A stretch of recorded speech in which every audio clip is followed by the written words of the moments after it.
I turn to Mother Teresa to offer you a way to improve those negative environmental fields. The following 8 points are from Mother Teresa of Calcutta, followed by my comments on each of her suggestions. People are often unreasonable, illogical, and self-centered. Forgive them anyway. When you notice low-energy conduct of others, rather than allowing it to impact and infect your immediate surroundings, send them a silent blessing. When you forgive them, you choose to not be impacted in a negative manner. If you are kind, people may accuse you of selfish, ulterior motives. Be kind anyway. Your field of energy is protected from contamination by kindness. Kindness that comes from your heart will suffice to keep you from being dragged down into an energy field infected by false accusations. If you are successful, you will win some false friends and some true enemies. Succeed anyway. The world is filled with people who are looking for occasions to be offended. Your success at anything is enough to trigger such a reaction in others. Keep your energy field pristine by focusing on what you know to be your divine purpose, and by doing so, the universe will support and sustain you with what is labeled success. If you are honest and frank, people may cheat you. Be honest and frank anyway. Your energy field will remain uncontaminated as long as you know that you are being honest and frank. This may attract others at the lower energies of dishonesty and cheating to try to take advantage of you. But you will not become their victim because you will have the sense of inner peace that characterizes higher and faster spiritual energy. What you spend years building, someone may destroy overnight. Build anyway. When you eat a banana, the goal is not to finish it, but to enjoy each bite while nourishing yourself. Everything in the material world that is built will ultimately be destroyed. Build not in fear of having it destroyed, but because you are giving expression to the infinite spirit within. If you find serenity and happiness, they may be jealous. Be happy anyway. Happiness is an inside job. You don't get it from anyone or anything. You bring it to everyone in every event of your life. Others may be jealous, find fault with you, and say terrible things about you, but you are free to choose happiness for yourself. The good you do today, people will often forget tomorrow. Do good anyway. Like being happy, doing good is something that you do as an expression of your invisible spiritual essence. Stop looking for the approval and gratitude of others as your reason to do good. Ego, rooted in the material world, urges you to do what you do so that you will be remembered and rewarded as if life were a contest. Remind yourself to give love and to do good because that is who you are, and for no other reasons. And finally, Mother Teresa's last suggestion. Give the world the best you have, and it may never be enough. Give the world the best you've got, anyway. The best, as used by Mother Teresa, implies your highest, most sacred self. Others may attempt to contaminate your energy field by demanding more of you, or by criticizing you, or even by ignoring your efforts. When you return to your highest self, you are independent of those opinions almost instantly, and problems of feeling unappreciated are non-existent. Give the world your spirit and detach from the outcome of your efforts, and your energy field becomes less and less contaminated. Your intellect might protest and attempt to convince you that minefields and silent communication of energy are nonsense. But once you see this at work, you'll know. I've seen it work over and over in my own life. When I'm able to consciously project love, understanding, and compassion to those in my immediate life space, I feel the shift in energy. My wife, Marceline, is a master at this. Marceline has delivered 7 babies without any drugs, each time creating the kind of energy I describe here. Moreover, she is now a doula, a woman who assists others in delivering their babies in an atmosphere where fear and anxiety are replaced with a calm, loving feeling of thankfulness for being able to participate in such a miracle. The closer you come to being in a dynamic state of grace in your thoughts and refusing to be in the fields of those who are projecting lower energy thoughts, the closer you come to being in God's minefield. Everything begins within before the mansion is built, before the wealth is accumulated. Before the success is broadcasted to the world, it is first imagined. Imagination is not a passive daydream. It is a creative act. It is the divine faculty through which we mold our world to feel like a millionaire before the 1,000 arrive. You must train yourself to imagine differently, deliberately, and persistently. You are not waiting for life to hand you riches. You are commanding reality to express your inner convictions. What you consistently imagine yourself to be, you become, not because imagination is wishful thinking, but because it is the cause of all outward expression. The world you see is not separate from your consciousness. It is shaped by it, colored by it, and projected by it. When you consistently hold the image of yourself as wealthy, successful, and free, you are not pretending you are creating, you are rewriting the unseen blueprint that governs the events of your life. This is not arrogance, it is alignment.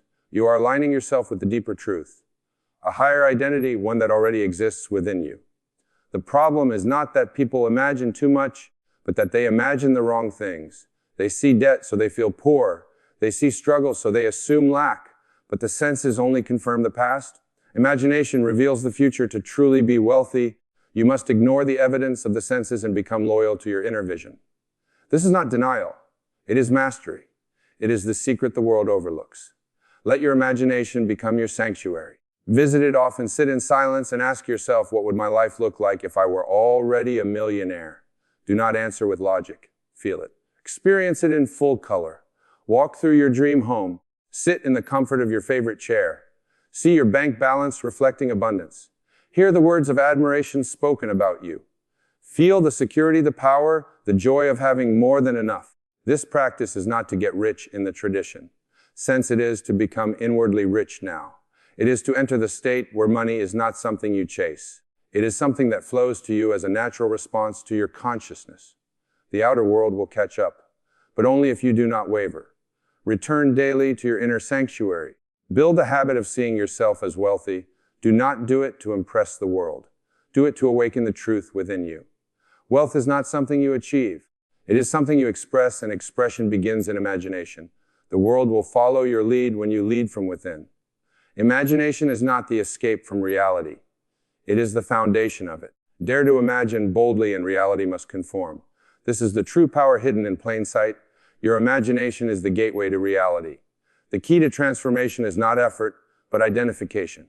You must stop reaching for your desires as if they are somewhere far away. Instead, bring them into the present by assuming they are already yours. Do not wait for the millions to feel abundant. Feel abundant now, and the millions will have no choice but to show up. Living in the end means occupying the state of your fulfilled desire mentally, emotionally, spiritually, before there is any evidence in the physical world. It means thinking from your goal, not about your goal. You do not try to become wealthy, you become it in consciousness. You no longer ask, when will it happen?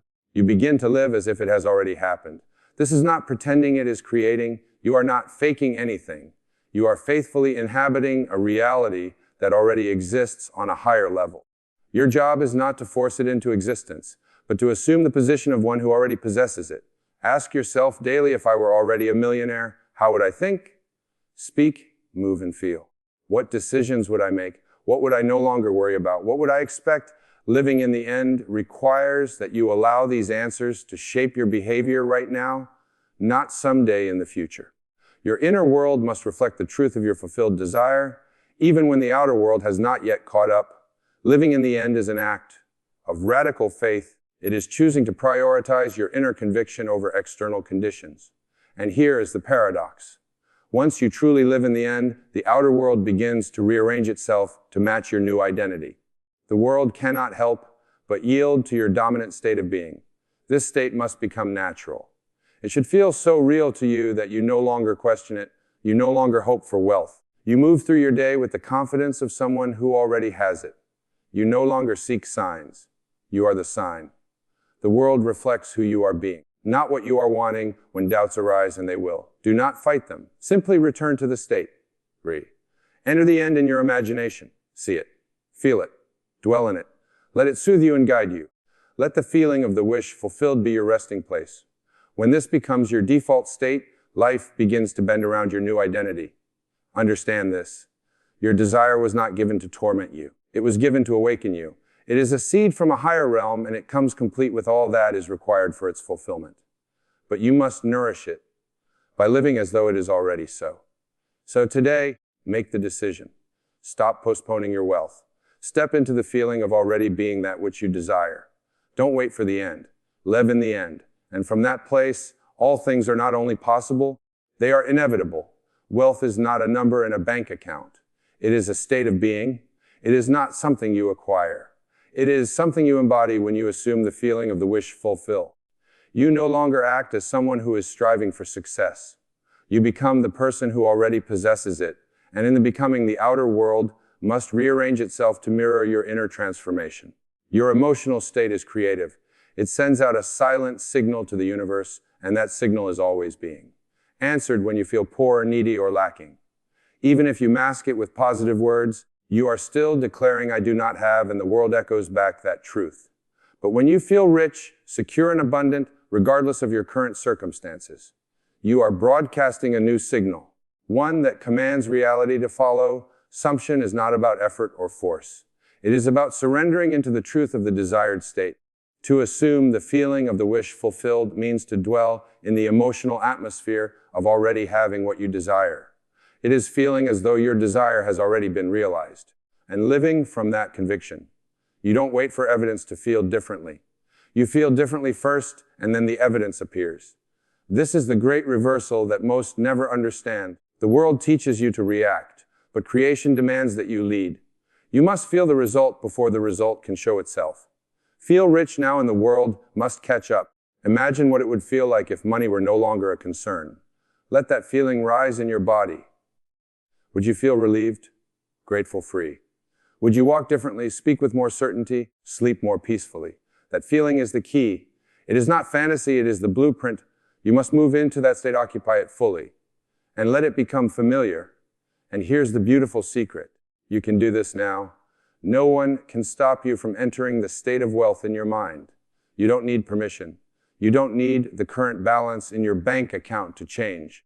You need only to accept emotionally and mentally that you are what you desire to be. When the feeling becomes natural, the world responds. It may not happen instantly, but it must happen. The laws of creation are exact. Persist in the assumption and do not let temporary appearances shake your inner conviction. The longer you remain in the state, the more inevitable its expression becomes. So practice this daily. Sit quietly, close your eyes, and step into the version of you who is already rich. Not tomorrow, not later now. Feel the warmth of abundance, the confidence, the calm power of wealth. Let it clothe your mind. Let it become who you are. You are not chasing wealth. You are revealing it. The treasure is already within. You assume the feeling of the wish fulfilled, and your world will reshape itself in perfect harmony with the truth. You now dare to feel one of the greatest obstacles to manifestation is the mind's insistence on controlling the past. It wants to know how everything will happen, when it will arrive, and through whom. But that need to micromanage life is what keeps your desire at arm's length. The truth is, the path to $1,000 is not your concern. It is not your job to figure out how abundance will reach you. Your only responsibility is to remain loyal to the state of already being wealthy. Desire does not come alone. It carries with it the means of its own fulfillment. The moment you truly desire something and assume it has already done, the unseen begins to move, and visible currents shift people, opportunities, and events begin to align. But these movements happen beyond your line of sight. You may not see the orchestration, but it is happening nonetheless. When you constantly ask how, you are declaring that you do not trust the process. You are telling the universe, "I do not believe this can happen unless I control every step." And so you block the flow, you introduce doubt, tension, and fear. You step out of the end state and into the waiting state. And in doing so, you delay your own manifestation. Eventually, detachment from the how is not indifference, it is wisdom. It is knowing that your imagination is the seed, and your assumption is the soil. Once planted, your only job is to remain faithful to what you've created within. You do not dig up the seed to check if it's growing. You water it with confidence. You nourish it with repetition. You protect it from dour. Faith is demonstrated by rest. If you truly believed you were already wealthy, you wouldn't worry about the mechanics. You wouldn't obsess over the next step. You would trust that all things are working for your good, even if you cannot yet see how. No. You would move with quite certainty. You would live your life with a calm assurance that what you've imagined is already on its way. Miracles often arrive through the most ordinary channels. You may receive a phone call, a job offer, a new connection, or even a seemingly random idea. But these are not accidents. They are the result of your inner state. Do not try to predict how it will unfold. Simply remain in the feeling of being wealthy now, and allow the path to reveal itself in its own time and form. Let go of the timeline, let go of the need to plan every detail. Let go of the urge to doubt when things seem still. Trust that the stillness is not stagnation. It is preparation. The invisible is organizing on your behalf. Doors will open, and you will know which one to walk through when the moment comes. Stay loyal to the end. That is your only task. Feel it, live it, believe it. The how will take care of itself. Life is not asking you to control it, only to align with it. Detach from the how, and you will witness the impossible become inevitable. Words are not just sounds. There are declarations of identity. Every time you speak, whether aloud or silently in your mind, you are casting a vote for the version of yourself you believe in. If you want to experience the life of a millionaire, you must begin to speak from that reality. Not about it as a distant goal, but from it as a present truth. There is a powerful difference between saying one day I'll be rich and saying I am wealthy now. The former places your desire in the future, always just out of reach. The latter anchors it in the present, where creation actually occurs. You are not trying to become something, you are affirming that you already are. This is where most people go wrong. They speak about what they want, complain about what they don't have, and talk about lack as if it were unchangeable. They beg, wish, and hope, not realizing that these postures only reinforce their current state. But to truly shift your reality, you must speak from the place you wish to occupy. You must claim it in thought, word, and feeling. Imagine the inner dialogue of someone who already possesses great wealth. Would they worry about bills? Would they obsess over price tags? Would they speak in terms of struggle and limitation? No. Their words would reflect confidence, peace, generosity, and abundance. Begin to speak in this way, and you align your vibration with the very reality you wish to enter. Let your inner conversations be filled with certainty, not desire. When you talk to yourself, and you do all day long, let those quiet conversations reflect your new identity. Say to yourself, I always have more than enough. Money flows easily to me. I make decisions from a place of power. I am blessed beyond measure. You are not lying. Even when appearances contradict, your words persist. Speak from the end result, not from the temporary facts. Creation is not confirmed by what you see. It is confirmed by what you declare. You are not waiting for proof. You are giving life to truth. When challenges arise, do not fall back into old patterns of speech. Speak as the version of yourself who already knows how this story ends. You are not the character trying to win. You are the one who has already won. Let your tone, your energy, your words reflect that reality. Speak with calm authority. Speak with joy. Speak with unshakable belief. Every word you speak carves out your future. Use them wisely. Stop telling the story of struggle. Start telling the story of success. Let the language of wealth become natural to you. Not just in affirmations, but in your ordinary conversations, in your private thoughts, and in your daily choices. You don't need the world to validate you. You need only to remain true to the version of yourself that already exists in imagination. Speak from it, and life will follow your voice. The universe responds to identity, not effort. So speak now, not as someone who hopes to be a millionaire, but as one who already is. Manifestation is not a momentary flash of inspiration. It is a steady, deliberate act of faith. The difference between those who manifest their desires and those who fall short is not talent, luck, or external circumstances. It is persistence. Doubt delays, but persistence creates. You must remain loyal to your imagined reality until it becomes the only truth you recognize. To persist means to occupy the state of your fulfilled desire again and again, regardless of what your senses tell you. The world around you may scream the opposite of your vision. Your bank account might not yet reflect abundance. Circumstances may appear unchanged, but the persistent one does not waver. They continue to walk, speak, and feel as though their desire is already fat. This is the secret. What you consistently accept as true within must eventually become true. Without, the world cannot resist your sustained inner conviction. But most people give up too soon. They plant the seed of wealth in their imagination, but when results don't appear instantly, they dig it up with doubt. They let the visible override the invisible. And so they start over again and again, never allowing the new state to take root. But if you will persist quietly, confidently, without needing evidence, you will see your assumption harden into fact. It may come slowly at first, like a distant echo, a small shift here, a new opportunity there. But soon the momentum builds. Life begins to reshape itself around your dominant state.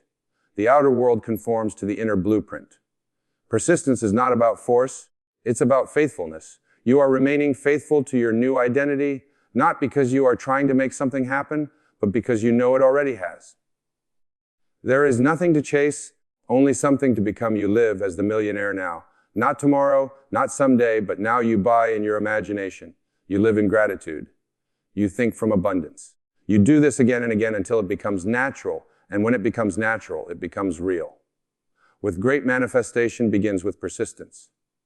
The dreamer holds to their dream through silence, through setbacks, through appearances. They trust the unseen more than the seen. They speak wealth into being even when no one else sees it. They are not moved by facts. They are anchored in truth, and that truth is simple. You already are what you desire to be. It is done. The only thing left is to remain in that knowing long enough for the outer world to catch up. You don't need to beg, hustle, or prove anything. You only need to persist. So hold the image, feel the feeling, speak the words, walk in the assumption and do it until there is no room for doubt, until it becomes effortless, until the inner becomes outer. Reality will bend, the world will conform, and what once lived only in your imagination will stand before you as fact. So now you know. The millionaire version of you is not waiting somewhere in the distance. It is here, now ready to be claimed. Your wealth does not begin with action, but with being. You become it in thought. You assume it in feeling. You express it in speech, and you remain faithful to it in imagination until the unseen becomes seen. Live in the end. Assume the feeling. Detach from the how. Speak from it. Persist without wavering.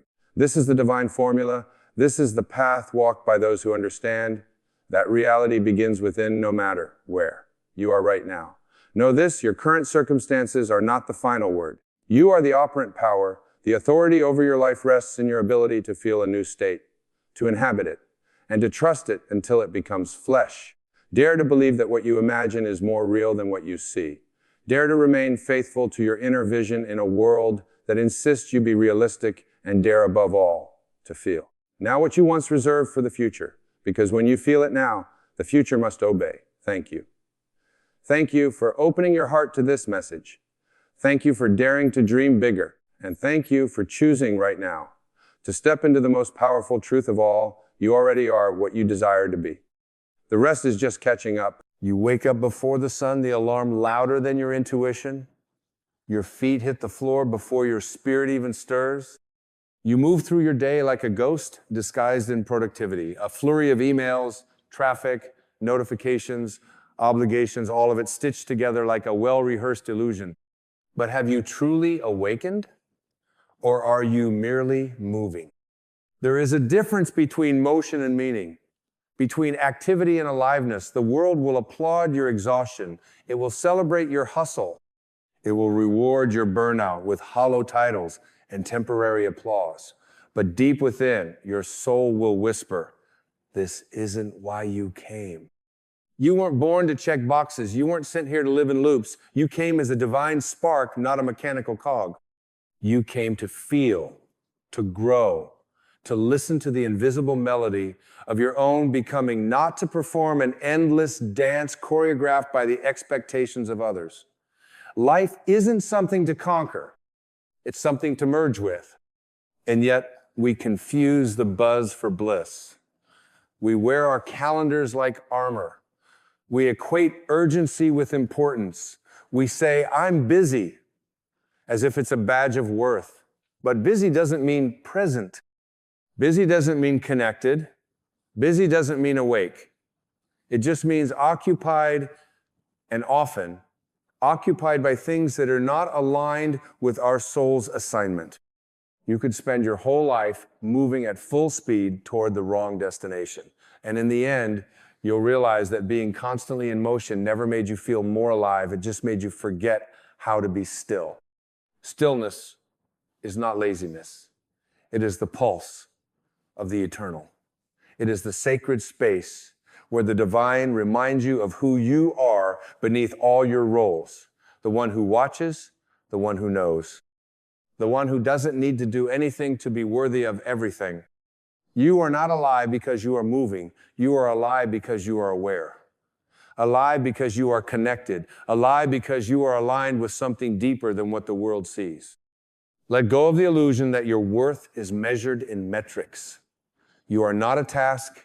You are not a title. You are not your inbox. You are a sacred presence wrapped in skin and breath here for a brief moment in eternity to remember one thing, that you are already whole. And when you return to that knowing, not in theory, but in your bones, your life stops being a performance and becomes a prayer. Now take a breath. Not a shallow breath stolen between obligations, but a deep breath given to yourself as a gift. Let that breath remind you that the same force that makes flowers bloom without stress and stars burn without panic is the same force that lives within you. This moment right here is the doorway. You don't need to do more to walk through it. You just need to stop running from it. You see, aliveness is not something you chase. It's something you return to. It has always been there, under the noise, beneath the striving, like a still lake hidden beneath the fog of your to-do list. And the fog is not real. It only appears solid because you've stared at it too long. But one breath, one sacred pause can begin to part it. We have been taught to outrun ourselves, to equate ambition with purpose, to believe that busyness is a substitute for meaning. But there is no magic in checking off every box if the box of your soul remains unopened. You can have a full schedule and still feel empty. You can hit every deadline and still miss your life because your spirit does not thrive on productivity. It thrives on presence. The quiet knowing that nothing more is needed in this moment except your awareness, not the awareness that judges or calculates or measures, but the awareness that watches with loving detachment. The awareness that simply says, I am. Have you forgotten that your being is enough? That your breath, your presence, your light, these are sacred offerings, not because they earn you something, but because they are the reflection of the divine expressing itself through you. You don't need to manufacture meaning. You are meaning. Yet how many days slip by where your eyes are open, but you are not seeing? Your ears are filled with noise, but you are not hearing? Your body is moving, but your spirit is sitting in the back seat, silent, waiting for you to notice that you've left yourself behind. We are not here to race. We are not here to impress. We are not here to dominate the clock or prove our worth through exhaustion. We are here to remember, to re-enter the sacred rhythm that does not rush. The trees do not sprint to grow. The oceans do not strive to be majestic. The moon does not worry about being seen. And yet all of these are miracles, precisely because they are simply being what they are. Why should it be different for you? You too are part of that same divine rhythm. You too are a miracle, even when you forget, even when you doubt, even when the world tells you to keep running, to keep pushing, to keep proving. But what if the most radical thing you could do is slow down? Not because you are weak, but because you are wise. Because you've realized that rushing through your life is not the same as living it. There's a pulse inside you that is older than time, a frequency that cannot be heard with the ears, but can be felt with the soul. It is the voice of the infinite saying, be still, be present, be free. And when you hear that voice, not as an idea, but as an experience, your whole life shifts. Because the moment you return to presence, you return to power. Not the kind of power that controls others, the kind of power that liberates you. Can you feel it now? That gentle truth rising beneath the noise? The subtle hum of your own aliveness reminding you that you were never meant to live in fragments, half here, half elsewhere. You were never meant to scatter your energy chasing things that do not feed your soul. You are meant to be whole.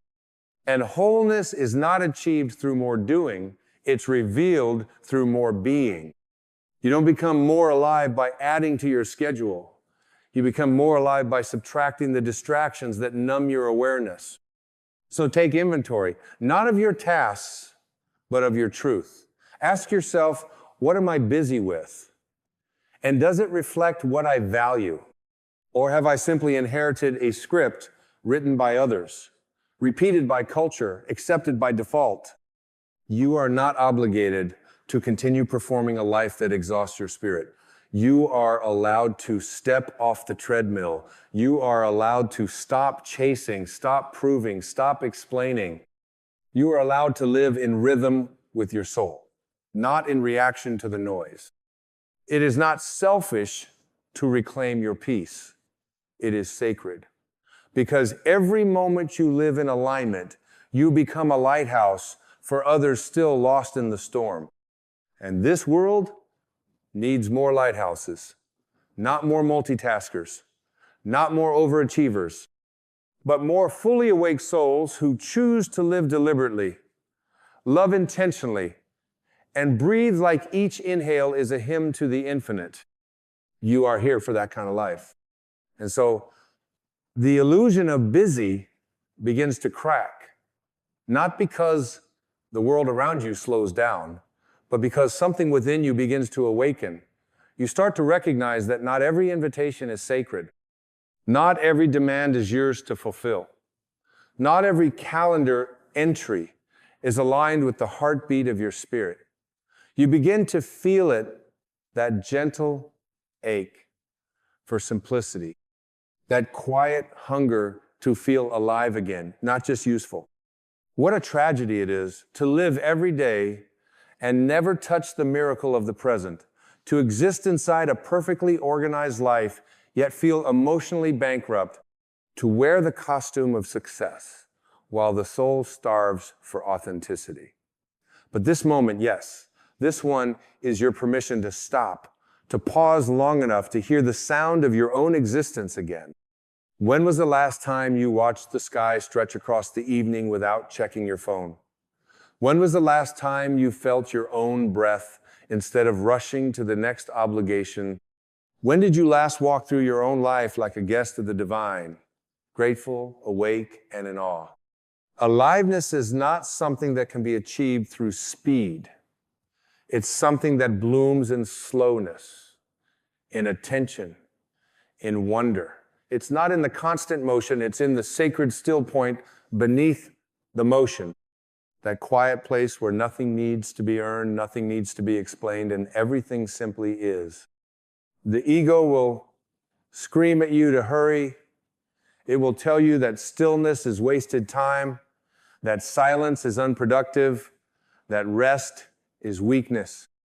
But the soul whispers a different message, that silence is sacred space, that stillness is alignment, that presence is power. And that whisper, so easily drowned by noise, is the voice of your original self. The part of you that was never busy, the part of you that didn't need achievement to feel worthy, the part of you that laughed with your whole body and cried without apology, that part of you that knew the world was enchanted long before it taught you to be efficient. You haven't lost that part. It's just been buried beneath layers of expectation and performance. But it's still there, patient, undamaged, eternal, and it will wait as long as it takes for you to remember. To remember that being is not a pause between doing. It is the foundation of life itself. The mystics and sages have echoed this for centuries. Lao Tzu spoke of the wisdom of doing nothing and letting all things be done. Eckhart Tolle reminds us that the present moment is all we ever truly have. Even Christ retreated into stillness, not to escape life, but to embody it more fully. Why? Because the sacred cannot be rushed. The truth cannot be microwaved. The soul cannot be summoned by strategy. The soul is not a task on your list. It is the list, the unchanging essence behind every changing form. And when you return to that truth, your life begins to change without you needing to force it. You begin to make different choices. You say no to things that drain you. You release the compulsion to prove. You find joy in the little moments you once sped past, the way sunlight kisses the wall, the feeling of water on your hands, the sound of wind whispering through leaves. You begin to feel connected again, not because the world slowed down, but because you did. The miracle is not out there. It's here, in this inhale, in this heartbeat, in this still, sacred now. You don't need to climb a mountain to find enlightenment. Sometimes you just need to sit down and actually feel your own life without filters, without distractions, without rushing to the next thing. Because aliveness is not a reward for doing more. It is your natural state uncovered when you finally stop trying to become and instead allow yourself to be. And oh, what a relief it is to no longer need to perform for your own existence. To lay down the armor of busyness and stand naked in the truth of your being, to realize that you are not behind, you are not late, you are not missing anything. You are exactly where you're meant to be the moment you choose to fully be here. Let that truth land in you like rain on dry earth. Let it soften the parts of you that were taught to grind and strive and struggle. Let it baptize the weary places in you that forgot the sound of your own name spoken by the soul. You are not what you do. You are not your resume. You are not your productivity. You are a vessel of the infinite, a conduit of presence, a spark of divine consciousness temporarily wearing a human disguise. And that means your worth is not up for negotiation. Not with your boss, not with your past, not even with your own mind. Your worth is fixed not because of what you produce, but because of what you are. You are alive, and that is enough. You can fill every hour of your day and still feel empty. You can be surrounded by people and still feel unseen. You can speak 1,000 words and still feel unheard. This is the silent epidemic of the modern soul, a life so full of motion, it forgets how to feel. A life so loud, it drowns the whisper of the divine. And yet the world will call it success. It will reward your performance with applause. It will praise your exhaustion and call it dedication. It will see your absence from yourself and mistake it for achievement. But deep down, you know something sacred has gone missing, something tender, something true. You've been so busy being everything to everyone that you've become a stranger to your own presence. And maybe, just maybe, that ache you feel isn't failure. It's your soul tapping on the inside of your life saying, come home to yourself. Not the self that's been performing, the one underneath. You see, disconnection doesn't scream, it whispers. It shows up in subtle ways, in the way you scroll to escape, in the way you rush through dinner, in the way you avoid silence because you're afraid of what you'll hear. And beneath all of it, there's a longing not to be busier, but to be real. Real like the wind that doesn't try to impress you. Real like the ocean that doesn't care who's watching. Real like the child who laughs for no reason. That kind of real. And here's the miracle, it's still within you. Buried, maybe. Ignored, possibly. But gone? Never. That flame still flickers beneath your schedule, beneath your strategy, beneath your obligations. And all it takes to fan it into fire again is a single moment of honesty, a single breath of truth. Right now, just ask yourself, what would I be doing today if I was fully alive, not just functioning? What would change? What would fall away? And who would I become? Because in that question lies your liberation. Aliveness is not found in how much you do, it's found in how fully you show up in what you're doing. And when your presence is missing, even the most impressive life becomes a hollow performance. You might fool the world. You might even fool your mind. But your soul, it knows. It always knows. The soul doesn't measure in hours or accolades. It doesn't care how many tasks you completed. It wants to know, were you awake for any of it? Did you feel the moment or did you escape it? Did you inhabit your breath or just use it as fuel to chase something else? We live in a culture of doing, but you are not a machine. You are a being, a soul pulsing with eternal wisdom, temporarily wrapped in skin and story. And the most radical act of awakening you can commit is to stop running long enough to return to your being. Busyness is seductive because it masks discomfort. If we stay busy enough, we don't have to feel the ache. We don't have to sit with the silence. We don't have to face the truth that much of what we're doing isn't actually nourishing us. We call it productivity, but often it's just avoidance dressed in professionalism. And yet, the ache remains. The ache is holy. The ache is what calls you back. You don't need to fear it.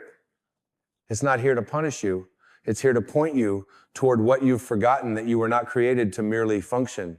You were created to feel, to create, to expand, to love, to be. The soul doesn't rise in the chaos. It rises in the space you give it. So give it space. Let this be your turning point. Let this be the sacred moment where you stop asking, what more can I do? And begin asking, what have I forgotten how to feel? Because to feel fully is to live fully. And to live fully is not about filling every slot in your calendar. It's about opening every cell of your being. This is the invitation. It's always been here. Life is not waiting for you to accomplish more. Life is waiting for you to return home to yourself. The moment you choose presence over pressure, something ancient within you exhales. It's not a moment the world will likely notice, but your soul does. It celebrates, it rejoices, because you've remembered not intellectually, but experientially that life was never supposed to be a race. You've spent so much time striving to be enough, to be seen, to be relevant, and all along, the truth has sat quietly at the center of your being. You are already, all of it, already whole, already sacred, already free. But you've been conditioned to forget and to confuse movement with momentum, reaction with purpose, and speed with growth. But growth does not rush. A tree does not bloom faster by worrying. The seasons do not accelerate themselves through anxiety. The stars do not doubt their shine because they take millions of years to form. And yet here you are, rushing through a single lifetime as if missing a step would be failure. But your soul is not counting steps. It is watching for your return. And each time you pause to listen, to really listen, you step into alignment again. True success is not how much you do, but how deeply you meet the moment that you're in. When you're pouring tea, pour tea. When you're walking, walk with the grace of one who knows they're part of the miracle. When you're with someone you love, be so fully there that time disappears and only love remains. Presence doesn't require effort, it requires surrender. A letting go of needing to manage the outcome. A release of the ego's obsession with performance. A falling into the sacred rhythm of being. And this rhythm is where you came from. Long before you learned to schedule, to measure, to prove, you simply were. You looked at the world with wonder, not with strategy. You approached each moment with curiosity, not control. You woke up alive, not busy. So ask yourself now, who were you before the noise began? Before the labels and obligations and expectations stacked themselves around you like armor? Strip all of it away. And what remains is you, the eternal you. Not the version exhausted by the pursuit of validation, but the soul behind the striving. The stillness that's been waiting underneath every movement, every effort, every breath. And in that stillness, there is peace. Not the peace of escape, but the peace of reunion. The feeling of slipping back into the skin of your own sacredness. The joy of realizing that nothing outside of you can offer what has always lived within. You do not need to chase what you are. You only need to stop long enough to feel it.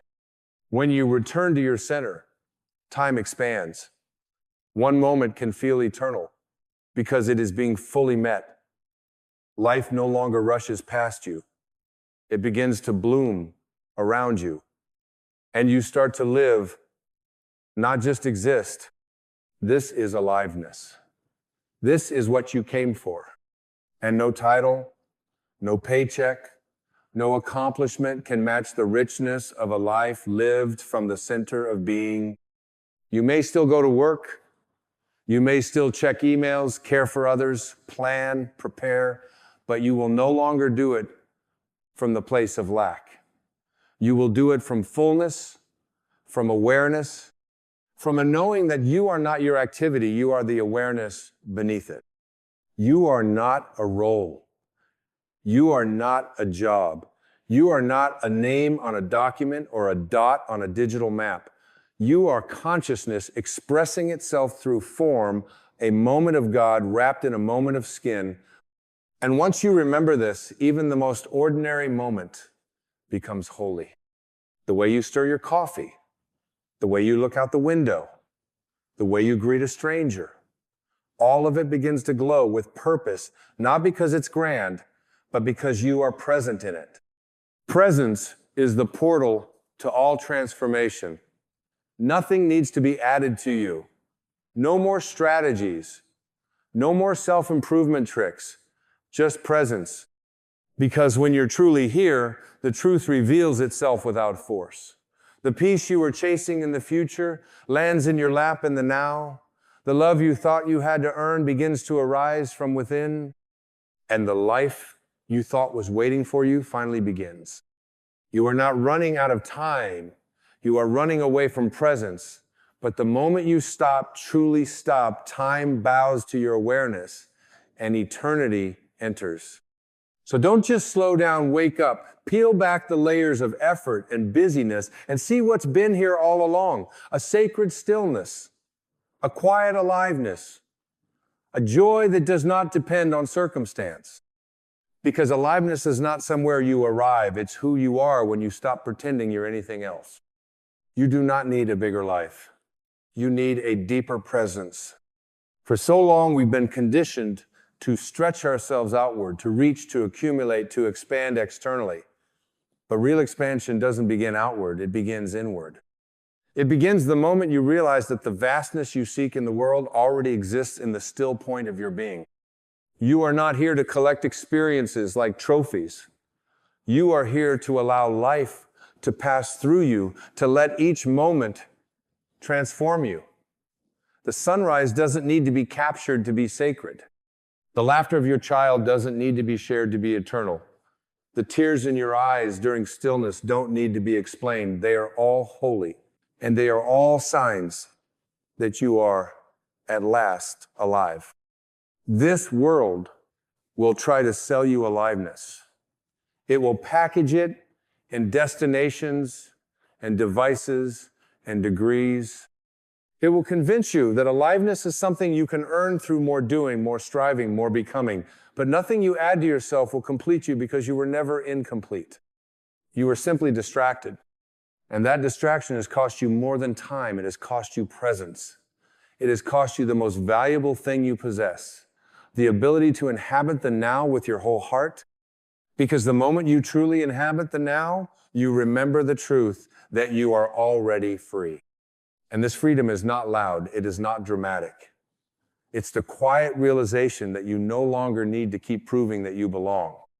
It's the moment you stop running and realize that what you were running toward was already within you.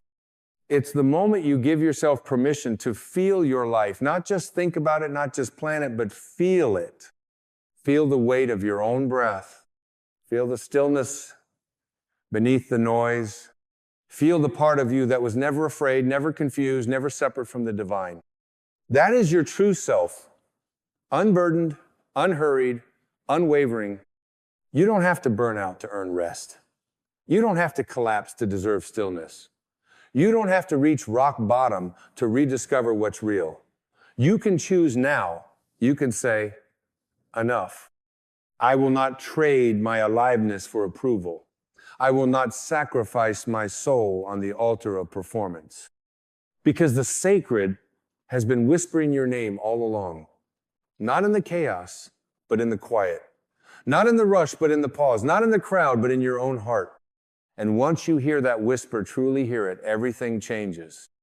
You stop chasing. You start listening. You stop reacting. You start responding. You stop performing. You start being.